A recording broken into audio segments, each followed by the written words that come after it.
Well, that sued you. We gave you an ass. You don't want your power.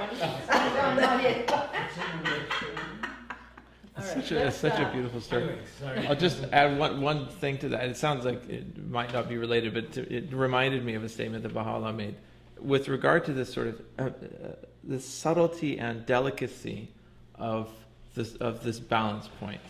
And it's in the Tablets of Monash Sahib again. He says, consider the eyelid, if however thin it's able, when it's closed, to shut out all of the world. He says, then consider what would be wrought if the veil of covetousness were to descend upon his inner vision.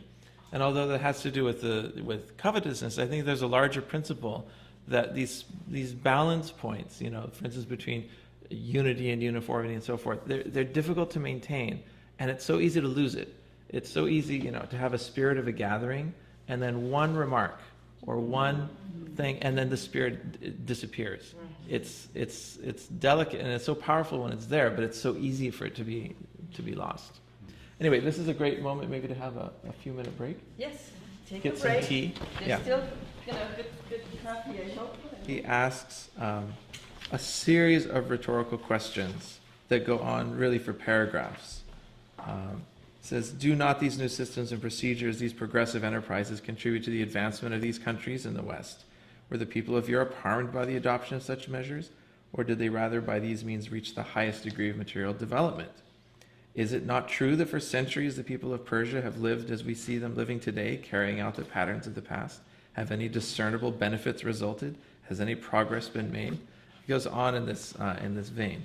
In the next paragraph, let us consider this justly and without bias. Let us ask ourselves, page 14, which of these basic principles and sound, well-established procedures would fail to satisfy our present needs, or would be incompatible with Persia's best political interests, or injurious to the general welfare of her people? Would the extension of education, the development of useful arts and sciences, the promotion of industry and technology be harmful things? So he goes on, and then in the next paragraph as well, would it spell, 2 paragraphs, would it spell perdition for our subjects if the provincial and district governors were relieved of their present absolute authority, whereby they function exactly as they please, and were instead limited to equity and truth, and if their sentences involving capital punishment, imprisonment, and the like were contingent on confirmation by the Shah and by higher courts in the capital, who would first duly investigate the case and determine the nature and seriousness of the crime and so forth. So Abdu'l-Baha is promoting Western concepts. He's not going so far as promoting democracy, because he's doing this within the context of the Shah. So he's doing it, he sort of seems to be promoting more of a sort of a constitutional monarchy than what we would say as democracy. So I mean, it's an argument for liberalization, but I mean within the context of 1875 in Persia, not within the context of today. I mean, even referring positively to supplying the army with the most advanced types of firearms and other weapons. It's sort of interesting where Abdu'l-Baha, who knows in the end that peace is the ultimate solution, is still saying, in this context, at this time, the right thing for Persia to do is to modernize its army. And so it's another sort of aspect of just the very practical perspective that Abdu'l-Baha is taking in this book. Then he goes in the next paragraph, paragraph 16. He says that now it can be he's talking about parliaments, because the Shah wanted to sort of, I guess, give power to a parliament, and there was opposition to this. So Abdu'l-Baha is basically throwing some support to the idea of having a parliament, and he's saying that page 16. And he admits that any agency whatever, though it be the instrument of mankind's greatest good, is capable of misuse. Its proper use or abuse depends on the varying degrees of enlightenment, capacity, faith, honesty, devotion, and high-mindedness of the leaders of public opinion. This idea of there being tools, certain tools that society has that can be used for good or ill, although here on page 16, he's talking, I think, in relation to parliaments, if you go to page 72, just skip forward very briefly to page 72, and then we'll come back. He gives the same argument with regard to religion. Are we going to 72? Yeah, just for a few sentences, then we're jumping back. He says the principles of the divine religions. It's just an astounding statement. The middle of page 72. The principles of the divine religions can hardly be evaluated by the acts of those who only claim to follow them. For every excellent thing, peerless though it may be, can still be diverted to the wrong ends. A lighted lamp in the hands of an ignorant child or the blind will not dispel the surrounding darkness nor light up the house. It will set both the bearer and the house on fire. Can we, in such an instance, blame the lamp? No, by the Lord God. To the seeing, a lamp is a guide and will show him his path, but it is a disaster to the blind. In another words, you need really divine civilization. Yes. You need divine mind, People don't want it. believe in one true God. Yes. Otherwise, this, material instrument, none of them would work. Yes. None of them would work.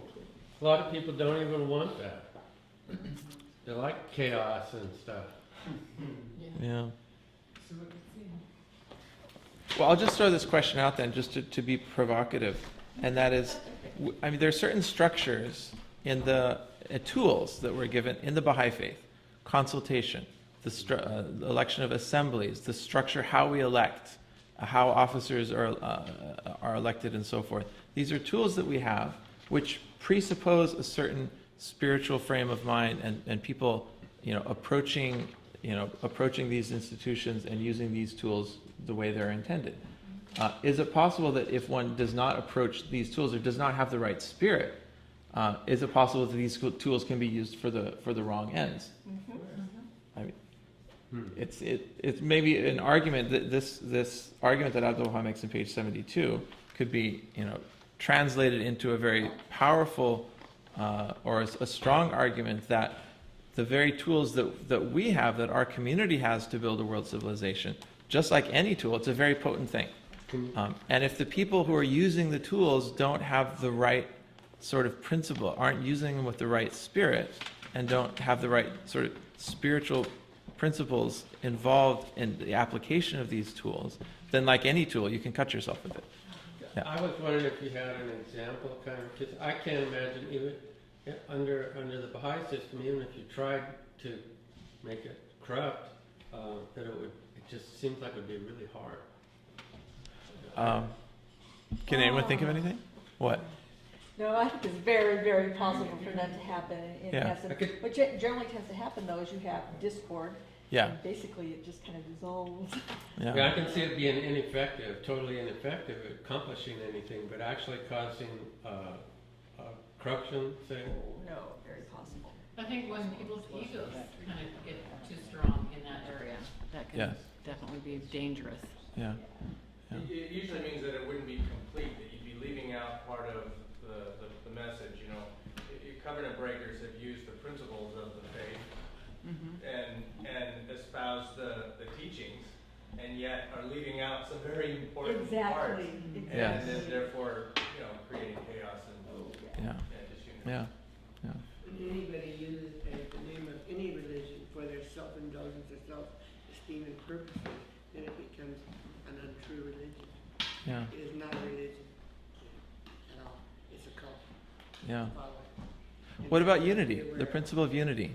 What does it mean for you? I mean, it's a huge topic. I mean, we could sort of go completely off just on that topic. But so our principle, our purpose in the world is bringing unity and diversity.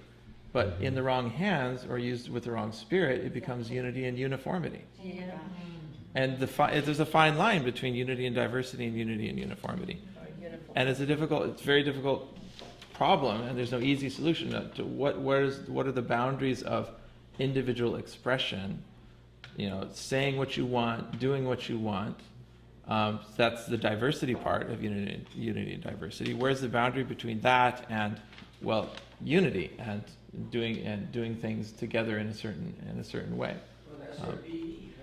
And if we don't get it right, it's a very delicate balance, and it's a very sort of a thing.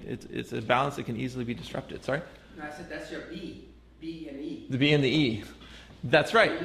That's right. The B and the E is thank you, because it goes beyond just the Kaf and the Nun, the substance and the form, the male and the female. It's sort of it's like the Tao. I mean, you see the yin and the yang. It's almost as though when so many issues, so many problems, so many fundamental questions come down to two extremes. And the problem is where's the balance point between those two extremes? Because it's like an unstable equilibrium. Sort of, it's easy to end up all the way on one side or all the way on the other side. It's really hard to maintain the center. The center cannot hold. Yes?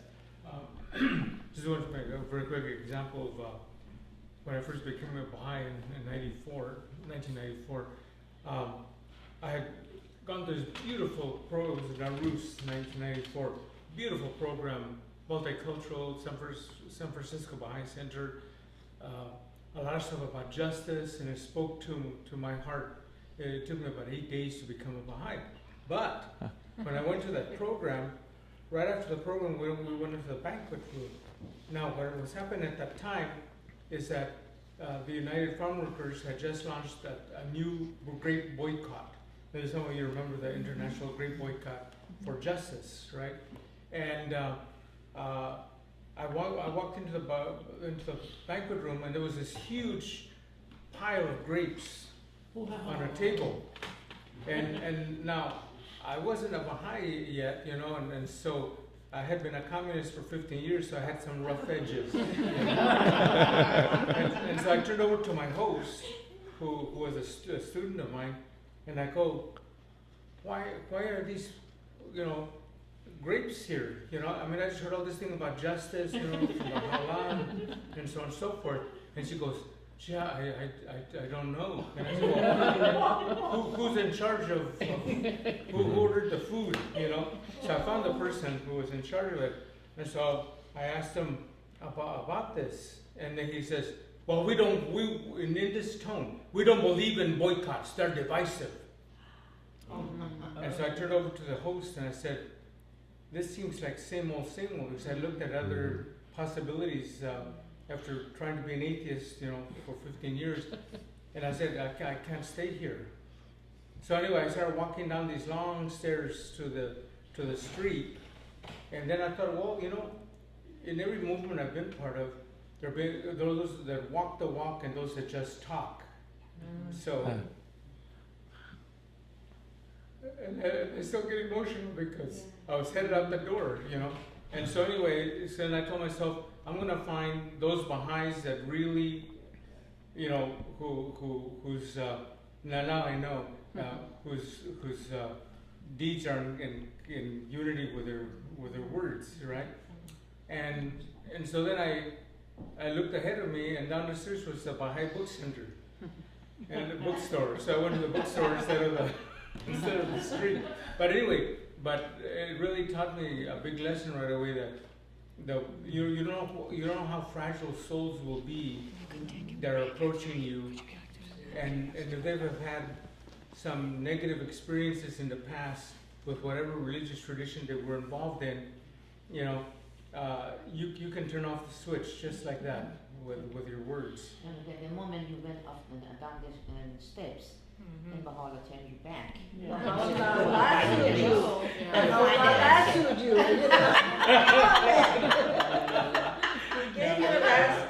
want your car. It's such a beautiful story. Anyway, sorry. I'll just add one thing to that. It sounds like it might not be related, but it reminded me of a statement that Baha'u'llah made with regard to this sort of the subtlety and delicacy of this balance point. And it's in the Tablets of Ma'arish Sahib again. He says, consider the eyelid, if however thin it's able, when it's closed, to shut out all of the world. He says, then consider what would be wrought if the veil of covetousness were to descend upon his inner vision. And although that has to do with covetousness, I think there's a larger principle that these balance points, for instance, between unity and uniformity and so forth, they're difficult to maintain, and it's so easy to lose it. It's so easy, to have a spirit of a gathering, and then one remark or one thing, and then the spirit disappears. It's delicate and it's so powerful when it's there, but it's so easy for it to be lost. Anyway, this is a great moment maybe to have a few minute break. Yes, take Get a some break. tea. There's Yeah. still, good coffee, I hope.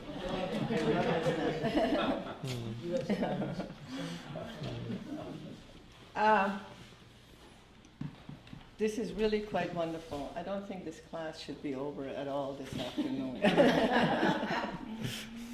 And let's see, next Saturday I won't be here, but maybe we could have another one soon. Next But, Saturday at Stephen's house. Next, that's right, yeah, I won't be here at all, so. I hope you got your coffee, your cake, delicious cake. Thank you very much, everybody who brought cake and donuts. And we'll have a little later lunch than 12 o'clock. So, did you get anything to eat at all? Yes, I You did. All right. Well, Okay, so briefly recap. Abdu'l-Baha is speaking about the importance of the Shah's modernization program. We are on page 16. We were talking about how any agency, it says any agency can be used, though it be the instrument of mankind's greatest good is capable of misuse, and that leads to a really interesting conversation. He goes on page 72 to mention that this is also true of religion, that it's a great and powerful tool that can be used for good or ill. And now he says regarding these reforms of the Shah, at the bottom of page 16, he says the Shah has certainly done his part, and the execution of the proposed beneficial measures is now in the hands of persons functioning in assemblies of consultation. If these individuals prove to be pure and high-minded, if they remain free from the taint of corruption, the confirmations of God will make them a never-failing source of bounty to mankind. This sort of opens up what will take actually most of the rest of the book, which is, well, what are those qualities? So the Shah has made this great step in trying to modernize the country by looking to the West. It's now in the hands of Parliament. What's Parliament going to do? And of course, Parliament is it's only as good as the members that comprise it. And so he's going to spend a lot of the book talking about what are the qualities that the learned have to have. So that'll give us a sort of view of where he's going, at least until the closing pages of the book. So he refers to these requirements of elected ministers in the paragraph on page 17, beginning otherwise it is clear. He says, first, the elected members must be righteous, God-fearing, high-minded, incorruptible. Second, they must be fully cognizant in every particular of the laws of God, informed as to the highest principles of law, versed in the rules which govern the management of internal affairs and the conduct of foreign relations, skilled in the useful arts of civilization, and content with their lawful emoluments. So he refers to, he's sort of almost in passing, he refers to the fact that they need to be cognizant of the laws of God. It's very much in there, but it's somehow not, it's not the focus. Maybe it's just assumed that, in the context of the people he's talking about, that this is all seen as something which is confirmed by God as something following the revealed laws. In another work of Abdu'l-Baha's, he talks about this connection between the right functioning of society and the laws of God. It's in a work called Siyasiye. This work in Persian is Madaniye. The Persians will be familiar with a sort of shorter book on similar themes called Siyasiye, which has been translated as Treatise on Politics. You could translate it in parallel to The Secret of Divine Civilization as The Art of Divine Polity or something like that. Slightly shorter work, and he talks about, it would actually be a great companion if it were if the authorized translation were available, but it's not available yet. But this and that work would be great to go together. But just to mention something that he brings up in that book, he talks about what is the foundation of right law? What is the foundation of the sort of the just laws of society? Is it a man-made foundation? Do we invent them? Does it come from God? Where does it come from? And he says that, it makes a very interesting point that sort of merges these two categories, because you might think, well, we have two options.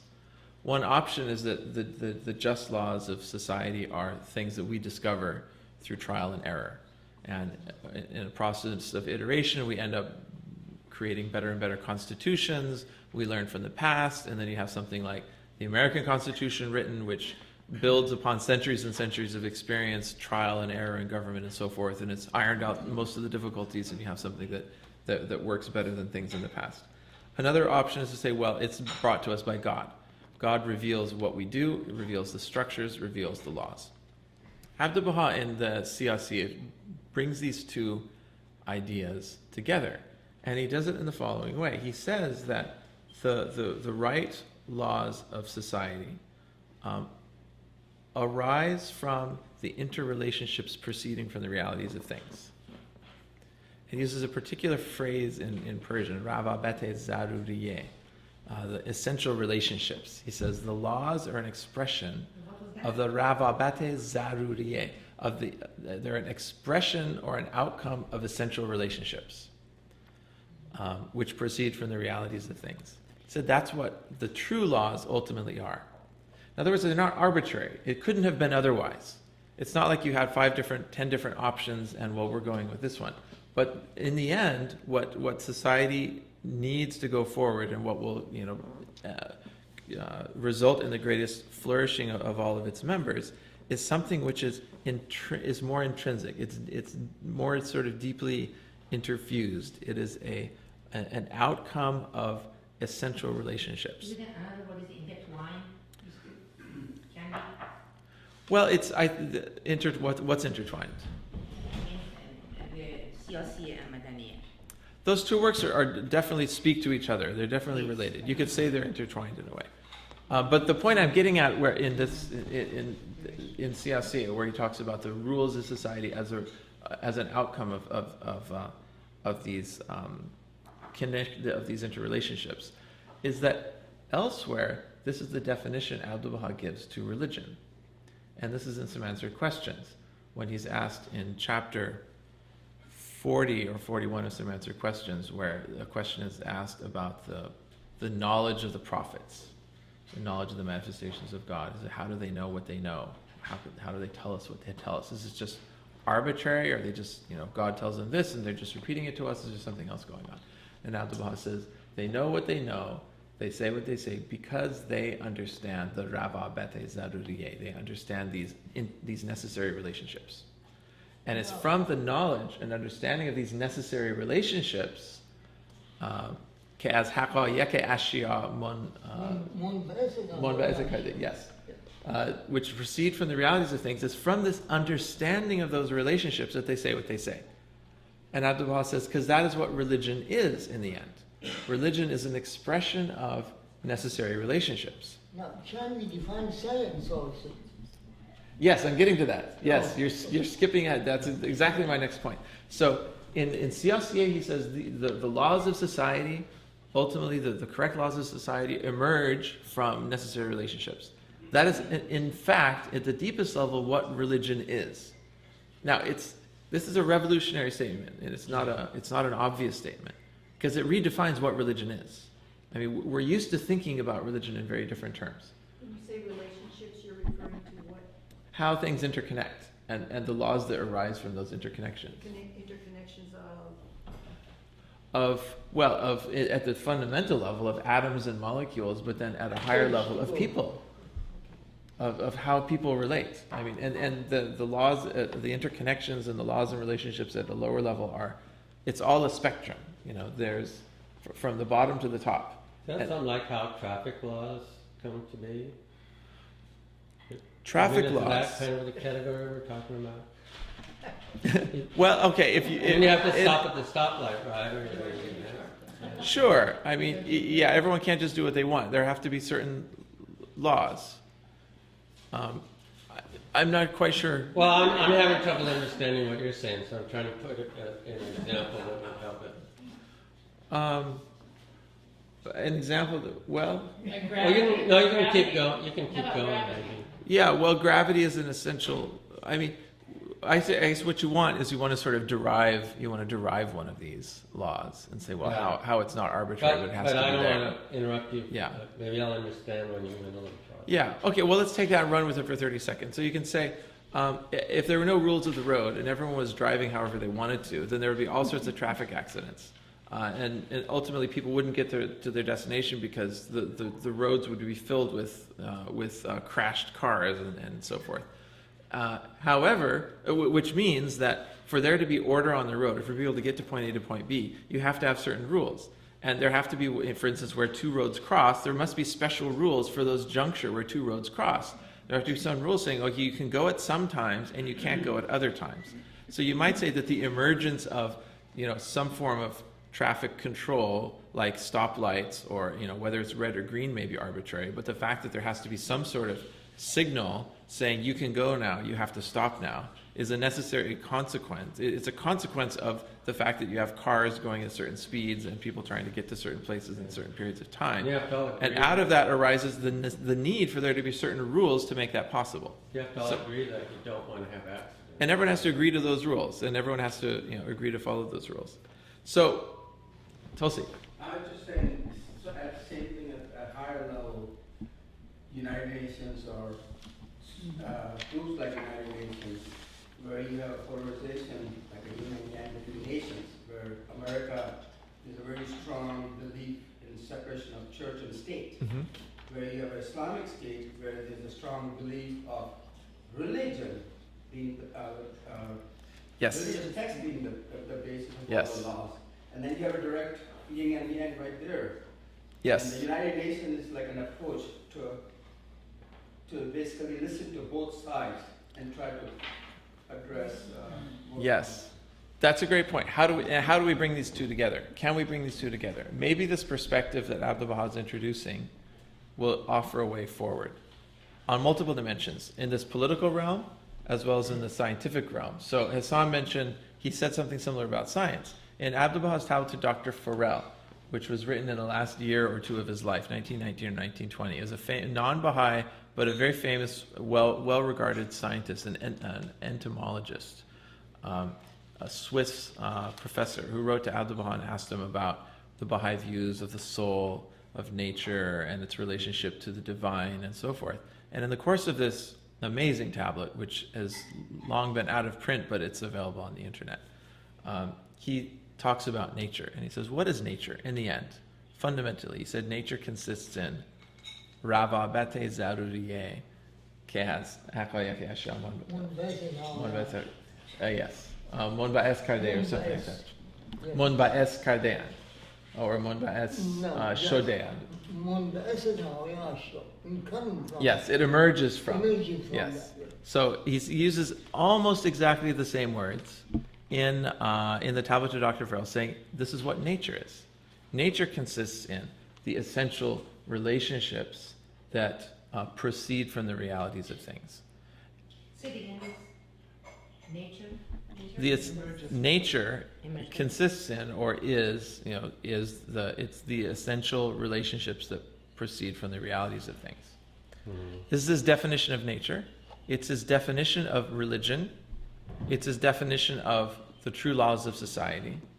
And in his Lohe Mahabbat, which is published in the Tablet of Love, which is published in Selections and Writings of Abdu'l-Baha, in slightly different words, he says that's what love is. Love is that essential relationship that sort of binds things together and that proceeds from the realities of things. So, could this be just an accident of terminology, or could there be something deeper going on here? And the something deeper that could be going on is quite profound, because it takes spheres of thought which were thought to be not just separate but incompatible. The sphere of nature and the sphere of God's action. The sphere of a constitution which is based on a revealed text, and a constitution which is based on people writing the laws and thinking through what they think is the right thing to do. If you believe that Abdu'l-Baha has identified fundamentally religion and nature and the just laws of society as all fundamentally the same thing, then these spheres which we thought of as being separate and incompatible are in fact the same. They're this from a certain perspective. I mean, practically it's still useful to talk about heaven and earth. It's still useful to talk about nature versus the supernatural. But the point that Abdu'l-Baha is making offers us a very profound way of rethinking domains of thought which were thought to be completely separate from each other. And so it has an impact on this text. It has a huge impact on potentially the debate between science and religion. The idea that, well, the whole world is run by natural laws, and then a group of people saying, well, God has to be involved somehow in acting in the world above and beyond nature. And these two camps can't come to agreement because of a fundamental, what I would say, misunderstanding, in view of some answered questions, about the nature of the supernatural. In other words, if it's true that nature is consistent interconnections, and if it's true that the manifestation of God knows what they know, and we call it divine revelation because our brains don't go there, our minds don't reach there, but ultimately what they tell us is also emerges from those same interconnections, then ultimately it's not just that science and religion are compatible. It's not just that, well, you have two spheres and they happen to be harmonious with each other. They're actually expressions of the same reality. They're just, reality is multi-layered. Reality has hierarchy to it. I mean, and we already know this just from, any scientist will tell you, you have laws of physics at the level of fundamental particles. You have laws of physics that govern matter at larger scales. Different laws, everyone understands that it's the same matter and that ultimately it all obeys the same fundamental laws. But at different levels, whether you're talking about molecules or whether you're talking about solids and the behavior of liquids and so forth, whether you're talking about plant life, living things, multicellular, unicellular organisms, whether you're talking about people and societies. These are all different levels of organization. And at these levels of organization, different laws and principles arise. Now, saying that there are certain laws, like, for instance, saying that living things obey, that plants synthesize sunlight through certain principles. The sunlight it involves the chlorophyll and various catalytic reactions within the plant, which can be described at that level. To say that that's somehow incompatible with the fact that there are quarks and neutrons and protons, and you can also describe what's going on at this sort of more fundamental level. The two levels are compatible, even though they're separate frames of description. Likewise, what if the laws of society? So there's certain rights, there's certain obligations, there's certain do's and don'ts, there's certain ways the things are structured at the level of human interactions.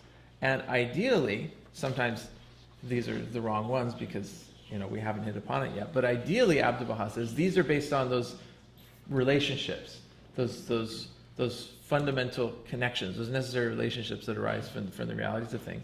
Maybe those laws of society, the true laws of society, emerge from the interaction of things at that level and are just as inevitable and just as true as the laws that govern, how plants, catalyze sunlight, or how quarks move and interact within the nucleus. I mean, we can go in scale from the very smallest to the very largest, and although it seems like you have different sets of laws and different principles, in reality, all of these laws and principles, from the bottom all the way to the top, are all compatible and harmonious with each other.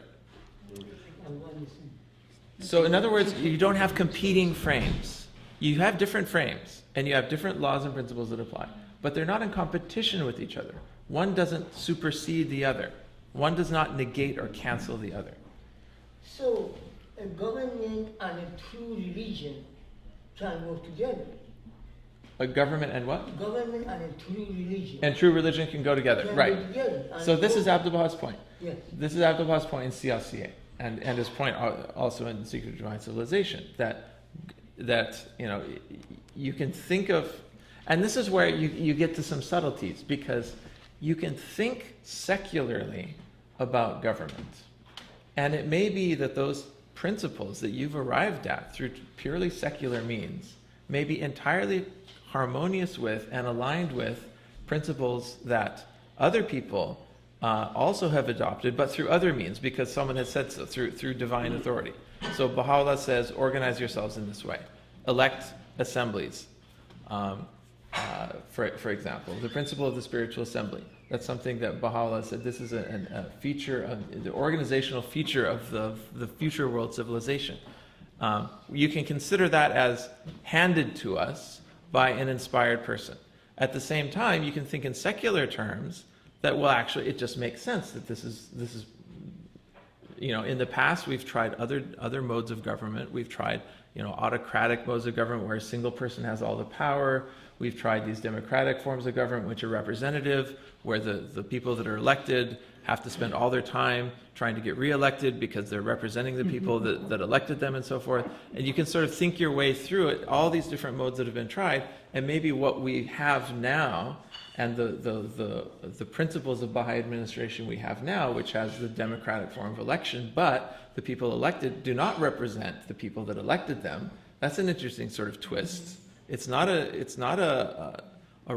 thing that you would necessarily jump at immediately. It sort of has to come through an iterative process, but you can nevertheless come to that conclusion through secular means and decide, well, actually, it makes sense that we organize ourselves this way because it has certain advantages, it avoids certain disadvantages. Now, you can come to the same, what I'm suggesting is that maybe you can come to similar or even the same conclusions about how society should be organized without necessarily acknowledging that there's a divine source to it. Because in the end, it doesn't matter. Because the divine source is just telling us what is ultimately real and true. They're not telling us something arbitrary. It could have been X, Y, or Z, and they happened to say X that day. What they're telling us is a reflection of the essential relationships that perceive the realities of things. And ultimately, we're going to get there. Ultimately, we're going to find those. Ultimately, society may adopt these principles, the Baha'i principles, the social principles, the principles of Baha'i administration. Society may end up adopting this, building the world order, and not necessarily attributing it to Baha'u'llah. I mean, this is a possible outcome. I mean, maybe it sounds fantastic maybe to us now because we haven't thought of it in this way. But it may be that these principles, if they truly are not just arbitrary, like, okay, do it, God said do it this way, so we do it this way. But if they really are an expression of reality at the deepest level, then it ought to be ultimately that people are going to come around and do it anyway. Well, like short obligatory prayer, things like that, Yeah. included? Not included? Not sure. Well, to us, it's part of reality to say the prayers and do something, prayer being the main thing. That's part of our lives, and it's part of nature to us. Yes. But if you were talking about a government saying it didn't come from God, if they said prayer to him, they'd go, no, that's not natural. Yeah. Mary? Which sounds to me like that in this case, I mean, this is but it's like God's giving us a shortcut, and we can either take the shortcut or we can figure it out on our own. Yes. Yeah, because then the question is, well, why? Why then do we have manifestations of God? If they tell us, what we eventually would be figuring out anyway, then what is their purpose? Their purpose then is a shortcut. Their purpose. I've seen an interesting. This is a pilgrim note. I've seen a very interesting pilgrim note, which just mentions a phrase, and I can't even remember the phrase. So you're getting it very highly distilled, but it basically says it records Abdu'l-Baha as saying that the manifestation of God is like the sort of the leading edge of human evolution, and they foreshadow the future state of the human race. They're sort of and in being that, it's like there's a distribution. It's like in anything, just about. Large number of anything, you have a normal, a bell-shaped distribution. And most of the people are in the middle. And you have 1, 2, 3 sigma off to either side. The people who are really, really far advanced and the people who are really, really far behind. On the average, we're about here. And on the average, humanity is sort of moving along. We're evolving. We're progressing. We're getting more everything. Subtle, knowledgeable, spiritual, hopefully. The manifestation of God from this view is the far, far end, is that point at the farthest end of the distribution, however many sigma out, in terms of of probability. But they're not just a point out there that has no effect. They're actually pulling the rest of the distribution along. Their function is to take us where we're headed. Anyway, their function is to catalyze the process of evolution. We go back to my favorite statement from the statement of the House of Justice, One Common Faith. He said, Baha'u'llah didn't come to bring one more religion to stand alongside the existing multiplicity of sectarian organizations. Rather, has he come to recast the very conception of religion as the principal force impelling the development of consciousness. From that perspective, the religious impulse, this mystical thing that happens that we call divine revelation is the force that catalyzes and impels human evolution to go in the direction that it's already ultimately going, but it gets us there faster. It gets us there. It just as the House of Justice says in the peace message. They had said a very similar thing in the Promise to World Peace in 1985. They said whether world peace is to be achieved through unimaginable horrors or through an act of collective will is a choice that lies before all of us. So we're going to get there anyway. World peace is going to happen. So you might say, so then what's the point of the Baha'i Faith? Well, the point of the Baha'i Faith is to avoid unimaginable horrors. Yeah. I get that, and it's really, when I say if he brings a shortcut, it's like he also releases the information into the world, and then the world can tap into that, which if he hadn't come there, it wouldn't be there. Yeah. Yeah. Aren't there many moral values that we've followed for so long that people don't attribute to coming from a divine source, and yet everybody accepts them? You know, Yes. thou shalt not kill. Yes. It's pretty much accepted, you know, for the most part. You know, I mean, people think it's a good idea not to, but That's actually a good example. So, because, and there's an active debate about this. And some people would argue that, well, people who argue for secular morality are just ignoring the fact that all of the stuff that we take for granted at some point was revealed to us. And those people would argue in reply, they'd say, well, it sort of is logical not to kill other people. I mean, it may be that, that you go far enough back and at some point, okay, Moses said it and it was, and it was chiseled in rock for us and we needed it at that time. But, at some point, it's just sort of common sense. I mean, if everyone was able to kill everybody else, society couldn't function. So if it's common sense, does that mean we came up with it ourselves because it's common sense? It couldn't be defined, it's too dumb. But part of this interesting sort of shift in perspective that this idea about the essential relationships can get us to is it can get us away from a way of dichotomously thinking where, well, the source is either divine or it's human.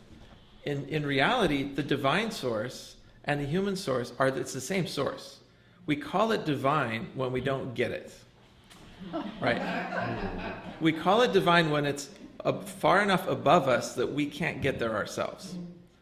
And other people call it magic. I mean, what's the difference between divine revelation and magic? It's something you don't have access to that. You can't draw upon that power. Someone else does.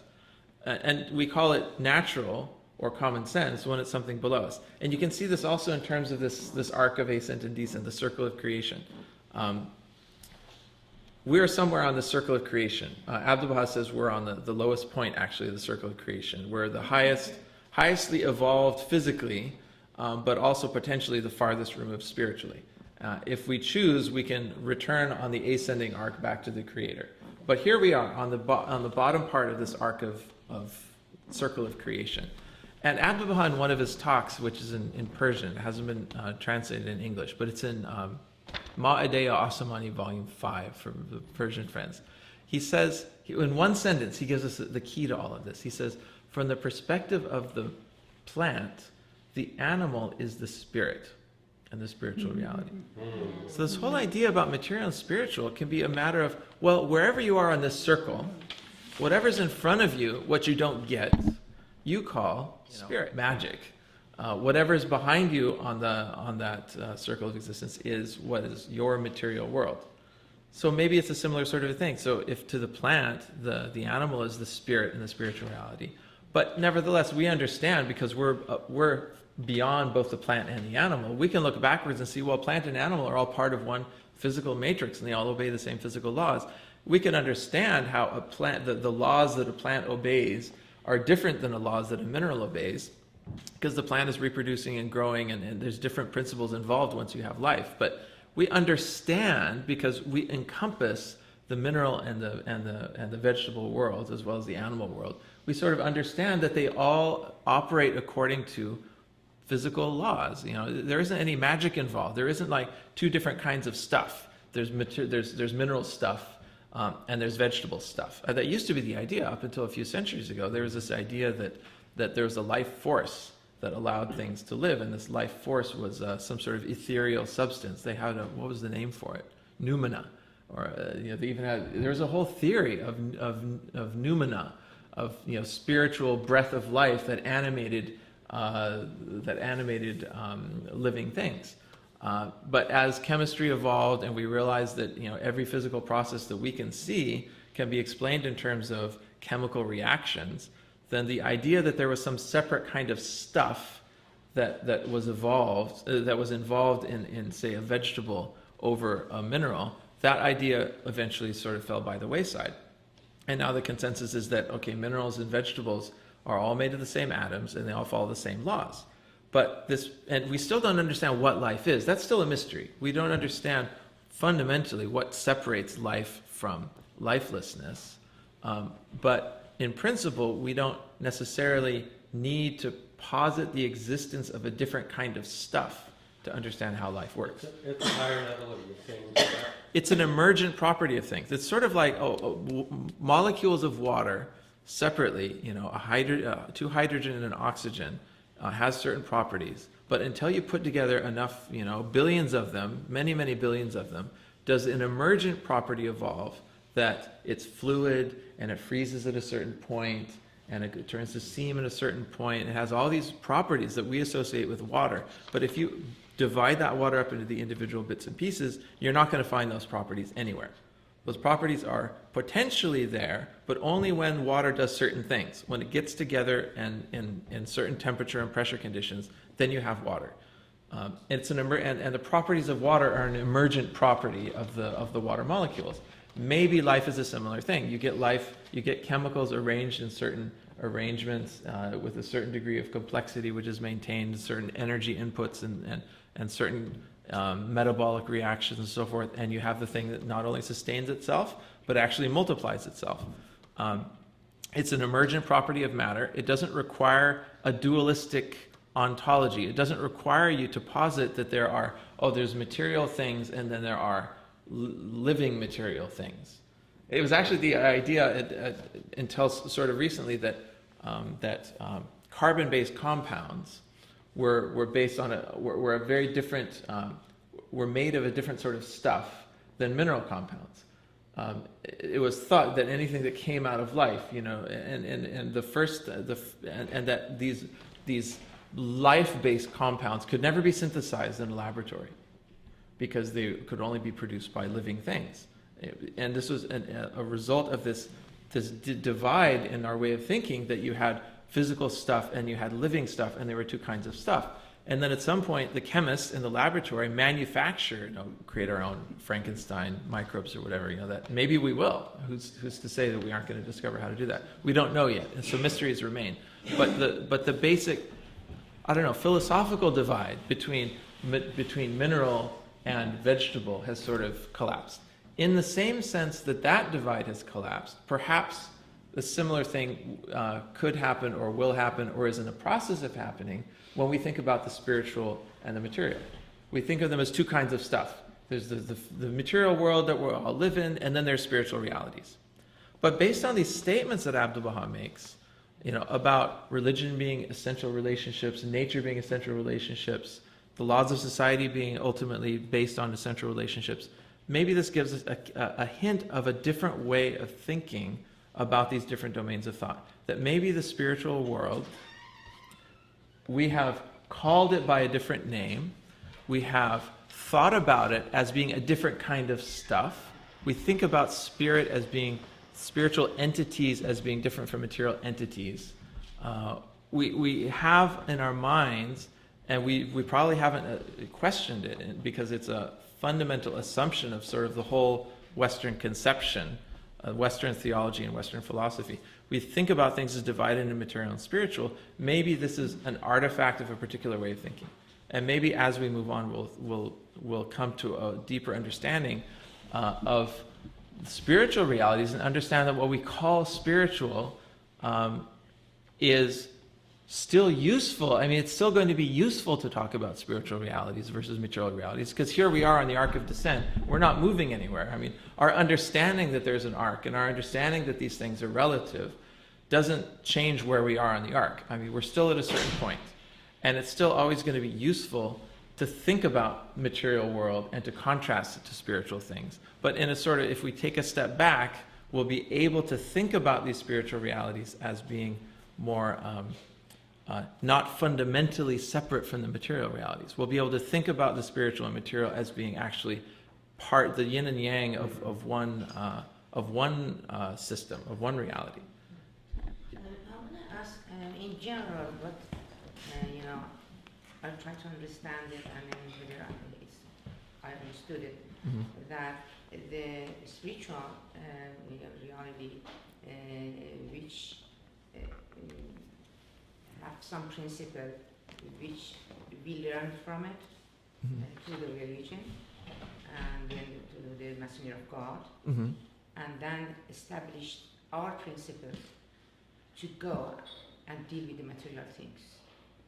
So it means that God gives the main things to us, means to us, in a spiritual way, and we learn from it and become a proper human being, and then from that point leave us by ourselves to go and do to the society and make that relationship.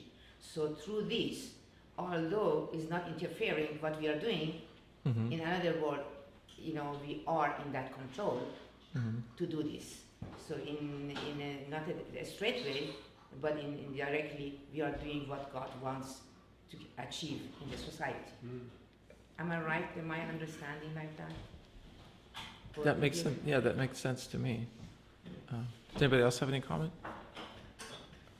The thing when you talk about the H2O and the properties of water, then there's some combinations that we haven't seen before that may give us a lot of possibilities. Yeah, that's a great point. That and that's what we're doing right now.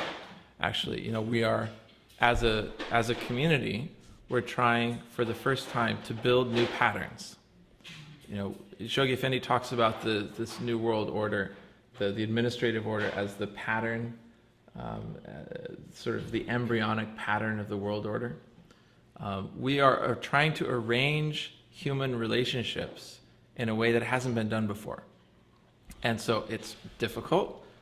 Sometimes we fail at it, sometimes we crash and burn, sometimes we get it right, because this is like tough stuff. I mean, we're creating new social structures is not an obvious or easy thing. And just as Baha'u'llah says about the veil of covetousness, it's as thin as the eyelid. Getting it wrong is a matter of just a little bit that way, and suddenly the spirit is gone. Suddenly you're out of whack, and everyone can feel it. Or you get it you go this way, and it's wrong in the other direction. It's like it's such a sort of a narrow path to tread to get there, and so it's a difficult thing that we're doing. And in the end, what could be created, you can't even imagine what a world civilization would it be like, living in a world where people fundamentally are in harmony versus where people are fundamentally at odds with each other. I mean, we just can't imagine it. I mean, we just look at how the government works in this country, where you have essentially 51% and 49% in any given year, it's a different 51 and 49. And they're completely at odds with each other, trying to undermine everything the other half is doing. And what you get out of it is that remaining 1%, that once you take away the two halves which are just canceling each other out, what you get is 1 or 2% of momentum to move this way or that way. And sometimes there's no motion at all. Imagine what would happen if it's structured so that, okay, still people are going to be different. You're never going to over the fact that people think differently and are going to have differences of opinion about how to do things, but change it up to a structure where, okay, people are different, but once you decide, everyone goes in the same direction. Now, instead of getting 1 or 2% of sort of net motion after the cancellation, you get 100%. The whole thing is moving in that direction.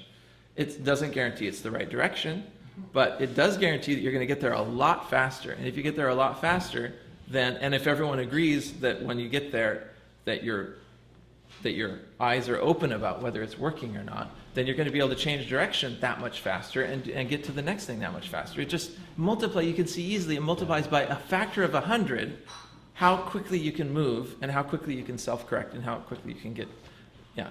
I was thinking that where you can really see it is with very young children, like 2 years old. If they're brought up that way from the beginning, it's amazing. Especially if there's more than one and you teach, they're going together but different. It's really incredible. Yeah, so whatever this configuration, this new configuration that we're building is going to release unimaginable potentialities. This whole subject about everything being connected, I was just all of a sudden I thought of this thing. Somebody sent me a picture on Facebook. These tears from humans that drop down, tears of sadness, tears of joy, tears of tragedy, and they were all shaped so differently. And it's just like, whoa. All the different tears depending upon your emotion. Yeah, they dropped and they formed a Where whole did different. you see that? It was something somebody sent me on Facebook. You know, I just happened to see it. Yeah. Basically, it shows how art crystallizes based on emotion and based on the frequency of that emotion. And so they're structured more uniformly if you got higher emotion like love and joy and happiness, and then chaotically structured if it's Dr. Emoto? And there were like painkillers and tears of pain, when Yeah. just kind of Yeah. fascinating. I point out one dimension that whatever we see in material world and supposed to be in material world should derive from a spiritual world in order to work. You know, in order to work, to function properly. I think that's a question she was raising, and the answer to that we know everything derives from a spiritual world. And when it works that way, then everything works.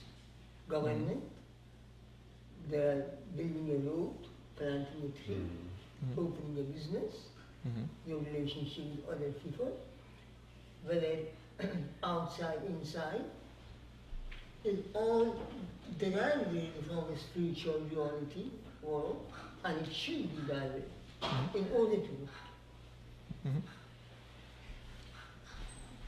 Because everything has a spiritual root. Whether it exists, because God created everything. Right, but whether we call it spiritual or material is a matter of perspective. Yes. That's the additional piece, and that's what I think suggests a way sort of past numerous debates that exist now. You know, it suggests a way to be involved in the discourses of society in all sorts of dimensions, and to offer truly unique insights. I mean, that actually take us to the next level beyond, actually resolve disagreements, that actually, you know, because there's battles between this way of thinking and this way of thinking, and we're saying, oh, it's actually beyond to a third way of thinking. It's a third way, a third route beyond a society which on so many dimensions has become divided. Fundamentally, you know, are we looking at the world materially? Are we looking at it spiritually? Are we looking at, you know, government in this way? Are we looking at government in this way? And on so many of these dimensions, I think these ideas in the writings are not landing us on one or the other, but they're landing us on a still further option. Up above, you know, it's like it's on a line, and you're either on this end of the line or that end of the line. And we're saying, oh no, it's actually two-dimensional or three-dimensional. You know, there's other places you can be, other than on this line that everyone is polarized along. So now, where we are in this development of this earth and humankind, we only see the two. We haven't gone, Yeah. we can't see the third yet. We're not at Right, that and level. until we articulate it, no one else is going to see it either. And that sort of brings us to our responsibility as a community and as individuals. See what? I'm sorry, I got lost about what it means. So, I mean, when we see these divisions and these dichotomies and these irreconcilable opposing camps, and I think in many cases our solutions lie in articulating a perspective that takes it out of that dichotomous sort of one-dimensional view and into something which is multidimensional. To do that, though, requires us to be really deeply engaged in our writings. Really deeply engaged. Regarding, sorry. Yes. Regarding of human relationship, is God interfering those relationships and those acting of the human being on the earth? Is God interfering? Interfering, it means the divine plan interfering what we are once God left it in our hand to do whatever we must do and what we learn, and then if we divert it to the other side and whatever, then just like bring us in the right direction, or no, it just carry on and leave us alone what we are doing. This is really the question already presupposes the answer, right? Because if I say yes or no to the question, then I'm already accepting the framework that the question was posed in. And that's so often the case in these questions. That in this case, the question presupposes that there is some regular framework of things, and then there's a divine framework of things that may or may not interfere with that regular framework of things. What I'm suggesting is that there's another perspective that doesn't even see in those terms. It doesn't see it doesn't see the physical world as being something which is subject to interference or not from a divine world. That's that old sort of dualistic, dichotomous way of looking at the world. It's a way of looking at what in the past we called God's action is actually nature's operation. In the Tablet of Wisdom, Lohe Hekmat, Baha'u'llah addresses this question of nature. It's published in Tablets of Baha'u'llah, revealed after the Kitab Yaqtas. It's around page 140. He talks about nature. And the typical way of talking about nature is to contrast it to the supernatural. See, nature does its thing except when God's wills otherwise, and then nature does something else. That's how we normally think about it. In the Lohe Hekmat, Baha'u'llah takes this whole dichotomy and he shatters it. He says, by nature is meant God's will acting in and through the contingent world. He says nature is a dispensation of providence. It is the sign of the primal will, going back to the beginning of today, in the world of creation. Whatever we do is the will of God we are doing? Well, in a sense. I mean, the perspective that you're looking at is that it's from where we're sitting. It makes sense to talk about spiritual motives versus material motives, and that's true.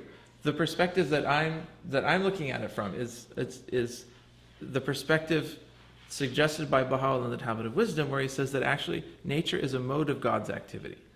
In other words, so from one perspective, it doesn't make sense to say God supervened or intervened or suspended the laws of nature to get something done, because the laws of nature are his own action. So to say that God did this and suspended the laws of nature to do this is to say that God suspended his own will, because his own will is the law of nature. So it's taking the dichotomy out of it.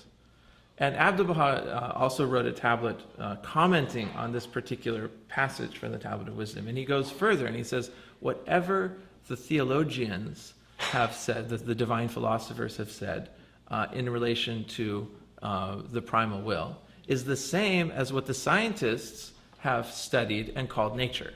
He said the two are in fact the same thing. And in Paris in 1911, Abdu'l-Baha had an interview with Henri Bergson.